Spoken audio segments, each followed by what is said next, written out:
Hello. Gosh, how lovely to see so many of you. And thank you very much to STM for giving me the opportunity to report on the feasibility study conducted into raising funds to support research for life. We can see that. So why was such a study needed? Well, I'm sure everybody in the room is very familiar with the Research for Life programme. It's been strongly supported by the STM industry since its origins in 2002.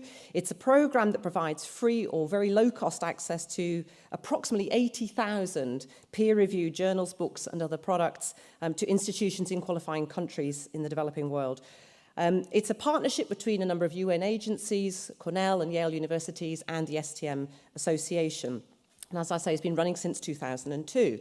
And in that time, it has achieved an awful lot. It's been used very heavily in many countries, but independent studies have identified that despite its many achievements, Research for Life has really only reached a very small fraction of its potential in terms of awareness, of reach, of usage, and of understanding.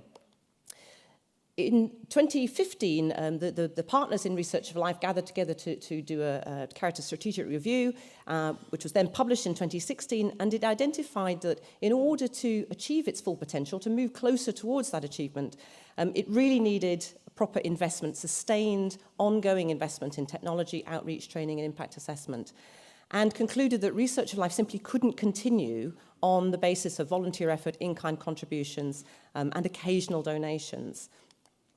So, as a result, CABI earlier this year was asked to carry out a study, a feasibility study, into how you might go about raising funds to support Research for Life more sustainably. And we were asked to identify who potential donors might be, test their appetite to support Research for Life financially, and then to create a costed fundraising strategy, a communications plan, and to look at the best legal and governance structure to deliver that plan. This was a 6-month project. It was funded by 6 of the Research for Life publishers: Wiley, Informa, Elsevier, the American Physiological Society, Springer Nature, and Wolters Kluwer. And you might think, well, why was CABI asked to do this?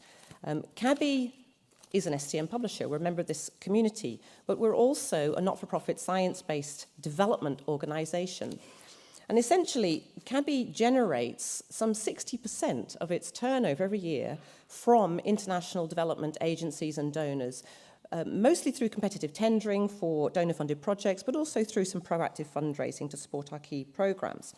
So we have the benefit of being in the information industry within the STM community, but also having very deep experience of dealing with donors and securing funds from them. So the first thing we did was to sit down and segment the potential donor types that we would be researching. And our primary focus of research was on these 4 categories: the traditional international, either bilateral or multilateral donors, the DFIDs, the EUs of this world, the charitable foundations, the publishing industry itself, the businesses that you all represent, and some key individual stakeholders, academic authors, who have demonstrated in the past that they are interested in supporting the outreach efforts of Research for Life. There are, of course, other potential sources, not necessarily of hard cash or funds, but maybe of collaboration, collaborative efforts and outreach. But during the course of this study, we were really only researching the first 4. And as part of that exercise, we were asking the following questions. Well, when you're looking for funds, when you're trying to secure funds from a donor, you need to ask yourself the question, well, with whose strategic objectives does Research for Life most closely align? What are the goals of that donor organisation, and how do they match our goals? How do they work? Is Research for Life even eligible to receive funding from these organisations? Remember, Research for Life isn't a legal entity. It's a collaborative effort, but it has no legal personality. What are the strategic priority areas of the donors? Do they have specific focus countries that they would rather work in? And of course, donor priorities change on a regular basis. Who are the contacts? Contacts change within donor organisations. And do they have a history of supporting similar initiatives? So with this framework, we were able to analyse the different sectors and reach some conclusions, which I'll outline shortly. But you may be wondering why we included publishers in that list, because you say, well, hang on, we're already supporting Research for Life. We make our content freely available. And that's tremendously valued by both the Research for Life partners and by the users of the system. You attend annual meetings, you promote your participation in Research for Life. However, when we think about that previous slide about strategic alignment, actually our conclusion was that the strategic objectives of publishers and the publishing industry are actually probably the most closely aligned with the objectives of Research for Life. Research for Life actually benefits publishers in ways that maybe they haven't really taken on board. It's obviously a very low cost and low risk way of building new markets. Crucially, and probably even more crucially in this day and age, it's a platform to encourage good practice in the research communities within these emerging markets, establishing a culture of legal use of content as opposed to illegal sharing and avoiding the advances of predatory publishers. Research for Life, if effective and if used well, can demonstrate to policymakers that established copyright and content licensing practices are not a barrier to access. Indeed, the whole objective behind Research for Life is to remove barriers for access. But the system has to work. It has to give users a good experience. Otherwise, as in many other markets, users will go elsewhere to find content. Research for Life also, through educating and building capacity in the target countries, can help to increase the scale and quality of the research literature from those countries, which, as we know, is increasing, particularly in the subject areas that are actually of more relevance to them. And ultimately, they should become participants in Research for Life if they're producing research that would be of relevance in other countries. Research for Life also can encourage usage and appreciation of research information generally. And of course, many organizations do have corporate social responsibility objectives, and Research for Life is a great vehicle for achieving those objectives. So there's a very strong reason for publishers to continue to support Research for Life, possibly not just by providing free access to content, but actually putting some hard cash on the table as well.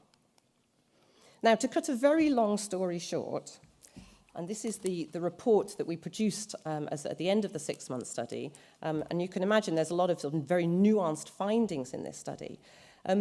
Our key messages to the sponsoring publishers was that major international donors and charitable foundations, when we talk to them, actually have a perception that Research for Life is a system which perpetuates, in their eyes, an anachronistic and inequitable publishing model. Now, there's a lot of open access content in Research for Life, but they don't understand that. They don't necessarily understand how Research for Life operates, but this is their perception. And that funding Research for Life, therefore, would directly conflict with their efforts to promote open access. And I think everybody in the room is familiar with the way that some of the major donor agencies are actually putting hard cash, making major investments in developing an open access publishing culture.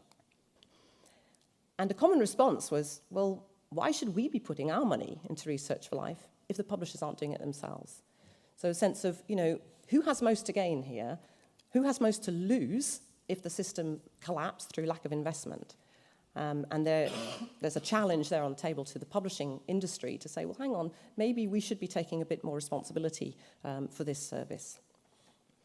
And actually, we also did quite a lot of research talking to publishers, and just about every publisher we spoke to said, we would be willing to support, we've just never been asked. So there was a general feeling of huge support, huge commitment to Research for Life and its programs, and a plea, really, for us to find a mechanism that would secure the future of Research for Life in a sustainable way and in a fair way, so that shared the cost across a number of participants. And then, talking again to development agencies, to donors, if Research for Life could then demonstrate the tangible support of the publishing industry, it could then make a much stronger pitch to donors to support training and capacity development.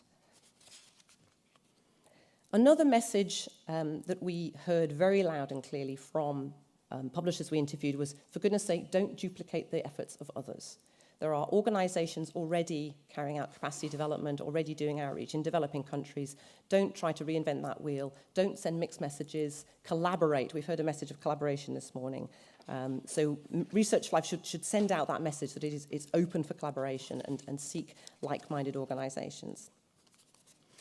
So next steps, now that we've delivered the study to the sponsoring publishers and then on to the Executive Council of Research for Life, our recommendation is that Research Life does need to have a legal identity, whether it wants to raise funds from donors or secure membership income from participating publishers and others. It needs to have some kind of vehicle to do that. And we've given some recommendations on how that could be best achieved. Then we think it would make very good sense to sit down and explore, in consultation with publishers particularly, this concept of a Friends of Research for Life entity as a membership organisation, in the same way that publishers are members of Crossref and Orchid and Counter and other collaborative efforts that are part of being in this industry and part of supporting the growth of our industry and the levelling of the playing field globally.